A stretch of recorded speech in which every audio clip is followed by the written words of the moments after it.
How to look at deleted messages on Instagram. So if you want to see the deleted messages on your Instagram, then first you need to open up your Instagram application. After that, go with your profile, which is on the bottom right, and go with the upper right, which has that 3 horizontal lines.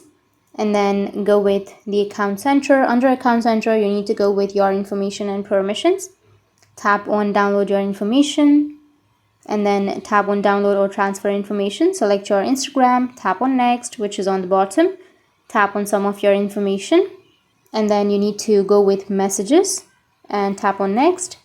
Go with download to device or transfer to a destination. I'll choose the first one, and you can choose your date range, the notify, email, the format, media quality, and then tap on create files, and within a few minutes your files will be ready to download.